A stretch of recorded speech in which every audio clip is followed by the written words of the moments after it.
Hello? Look, Drac, I told you you can't be calling me here. Don't you try that mind control stuff on me. Oh, Halloween-a-thon? Halloween-a-thon is coming? Ooh, that is good news.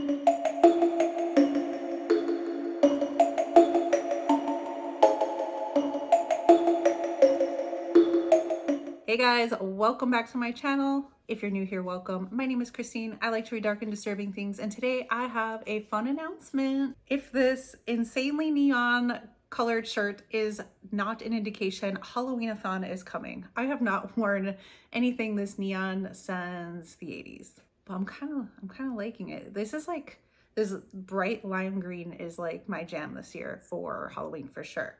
So let's talk Halloween-a-thon. If you're not already familiar with it, I will link Kelsey from Slime and Slashers, her channel down below, along with her video for announcing this and talking about all the nitty-gritty of Halloween-a-thon.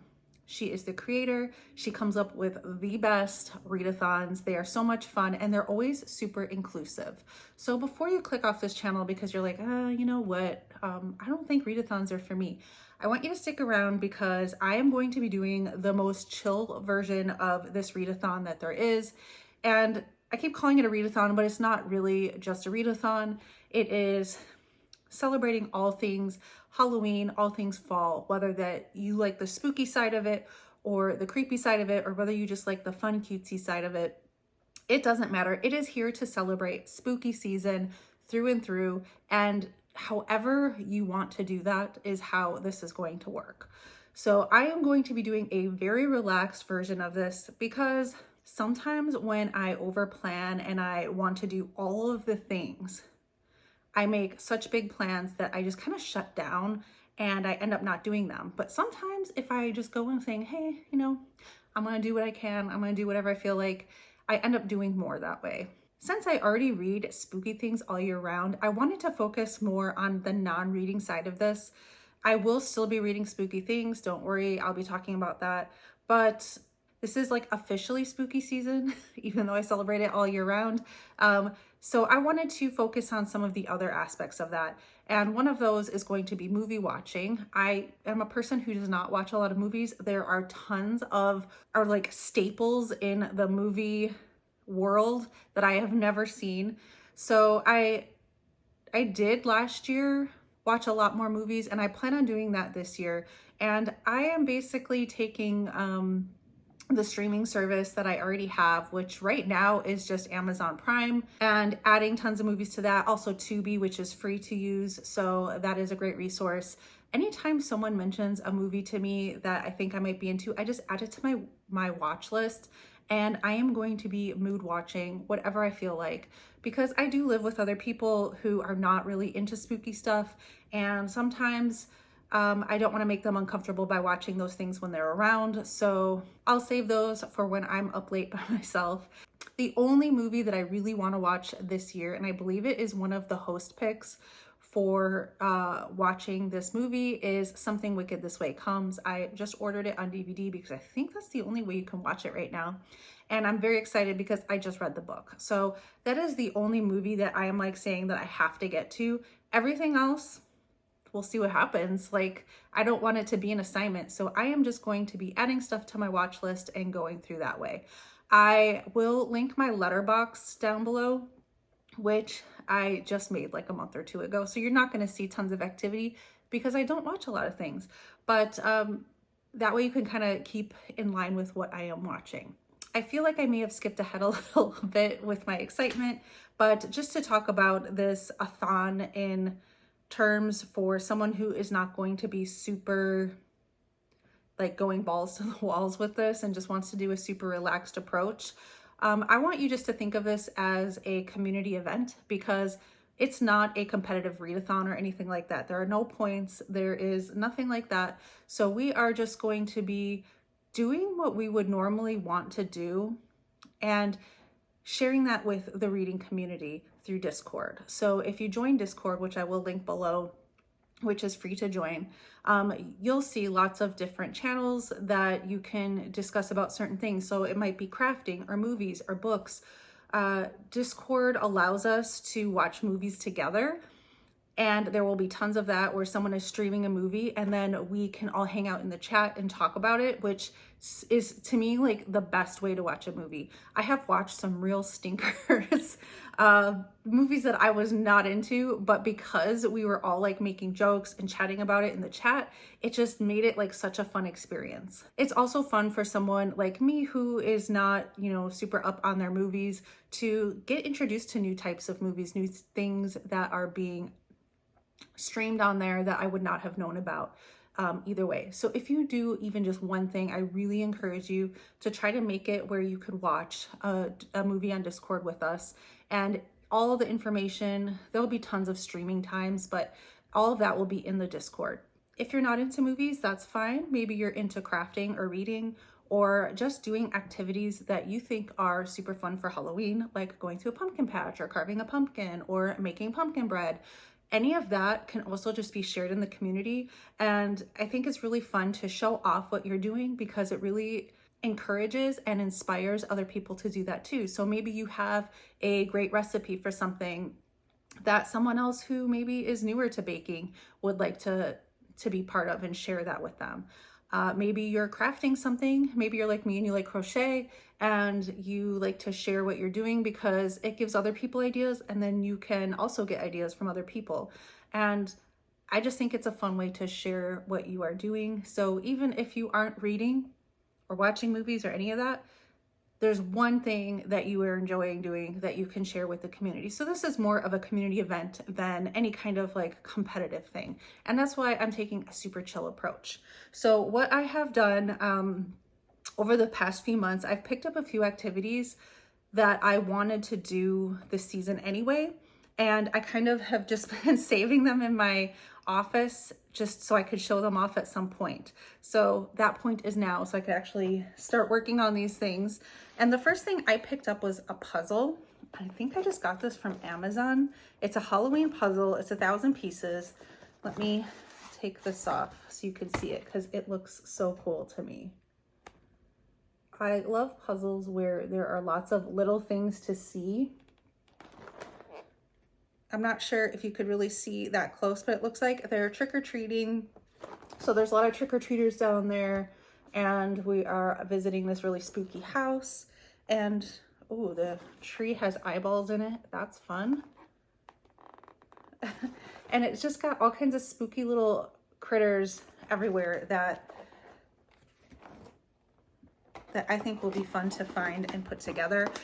For the old school April Readathon, I did a video game puzzle and I had a really, really good time doing it. And I would often just be listening to audiobooks while I built it. So I felt like a puzzle is something where I can still be watching a movie or listening to something while I worked on it.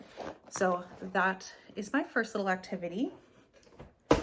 The next thing I got were these coloring books. And this is from Sarah from Wicked Reads, her Discord. I saw somebody post these in the group and I immediately had to have them. The first one, I got two, is called Spooky Cutie, Cute and Comfy Coloring Book. And I know that coloring, like adult coloring, was like a huge thing for a while. This is a lot different because the pictures are very simple with really big spaces to color. And whereas as opposed to having like the really intricate small things. So I thought, oh my gosh, it just has the cutest artwork in here. And I just thought it would be really fun to maybe get some colored pencils. And I always see like videos of people that color with colored pencils and kind of like how this is colored in here, where they can do this blending thing and really make it look just gorgeous. I don't really know how to do that yet. I've tried. I think I don't have the patience for it, but I would like to try that. And this also seems like a really chill way to be just relaxing this season, and you could be listening to a book while you do that as well. The other one is called, I think this is the same. No, it's not. It's not the same. So this Coco, I don't know how to say that right here, has had a ton of different styles. So if this one isn't for you, there are so many more by that company. This one's called Coloring Book Shire Spooky Fall Village. And this one looks like it might have more intricate things in here.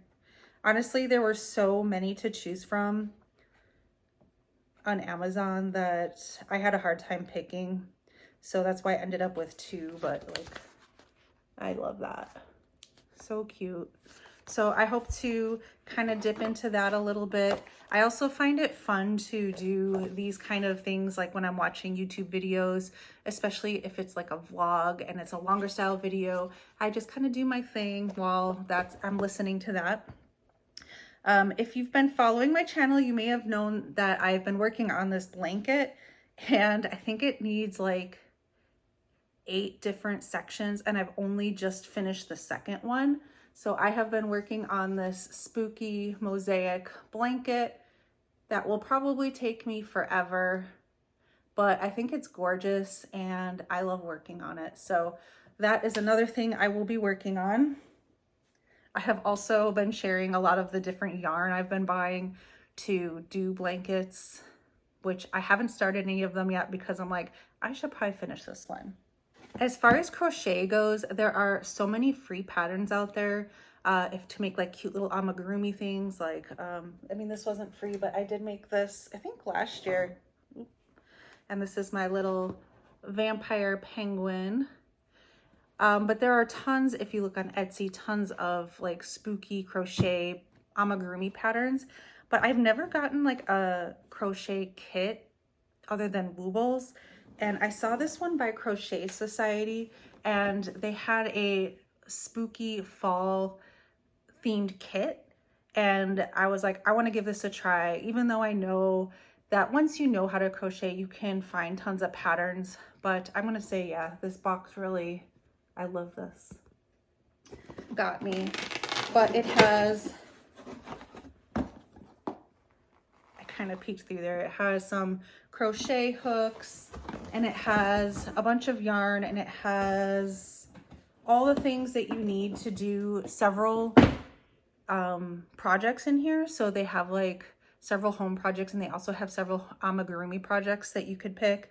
And obviously if you had your own yarn, you could make all of them, but there's enough to do like a set number of those in there. And the last little crafty thing I got was from Michaels.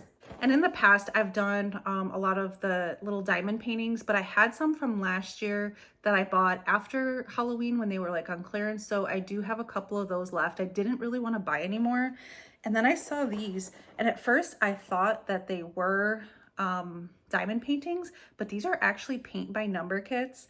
And I was really excited because Lauren, who is a co-host actually from the Haunted Library, she has been kind of dabbling in painting projects like paint by number, and I was like, I really want to do that. So they had this. I'm gonna give it a shot. I don't have super high hopes because I remember doing these as a kid and they never looked great, but it looks like this comes with like a hanger thing, so when you're done you could hang it. And of course I couldn't just pick one. They had that one, and they had this one. And then I got a third one, but I don't plan on doing this one until spring, but I didn't think I would see it again in spring. But to me, this is so cute. Like, I know it's like a ghost on top of a famous painting that I can't name because I don't know anything about art, but yeah, I think this would be cute for spring, and I'm gonna save that one. So I have these two to work on. I also, in the past, I think during 2020, I started dabbling in watercolor a little bit, and I do have some watercolor still. I keep telling myself I want to get back into that, so that might be something I do. I think I have a lot here though to work on. So these are just my pile of possibilities when I'm feeling bored. If I'm like, I want to do something with my hands where I'm feeling crafty, I can do that. I should also mention that I don't consider myself a crafty person at all. Like, I always have people say, oh, you're so crafty, you're so, you know, making these things, but I don't know what I'm doing, you guys. Like, there are literally directions for everything on the internet, and it is like following a recipe, a lot of it, and that is just what I'm doing. So I don't think I'm really artistic. I just can follow directions, sort of. So please don't be intimidated by any of this stuff. I don't know what I'm doing. This is just, I guess, me dabbling in arts and crafts like way later in my life because I was never good at it when I was younger. I was always more like the scientific kind of person. Like in school, I was into like math and science and stuff like that, and never really did any of this stuff. So I'm kind of making up for lost time. Lastly, I will talk about a few books, only because I put out a fall TBR and I have a lot of books on there that I know I won't get to. But then when I was like cleaning my shelves a bit, I found a lot of books that I was like, oh yeah, why didn't I pull that out for spooky season? So I don't know what I'm going to get to, and I'll still do an October TBR after I see what I finished this month. But I thought I would just show you, there's only 5 books. Okay, that's doable. So the 5 that I'm going to show you that I've had on my shelf, one of them is Psycho, and I've actually never really seen Psycho. So I should probably do that too. There's a lot of like classic things I've never seen, and that's one of them. Like I feel like I've seen enough spin-offs and main scenes to probably know what's going on, but I've never actually watched that. This next one I got from Kelsey from Simon Slashers for Christmas, and I have been saving it for Halloween. And this is actually, I believe, Cameron, who is a co-host, his book pick for the Readathon. And that is Red Harvest by Patrick C. Green. And I believe this takes place on Halloween night, if not very close to it. It's a very Halloween-y themed book. So I definitely want to get to that. This is one that has been on my shelf for a while, and I don't know why I haven't picked it up, but this is a Kirsten White book, and I don't hear too many people talk about this one. It's The Dark Descent of Elizabeth Frankenstein.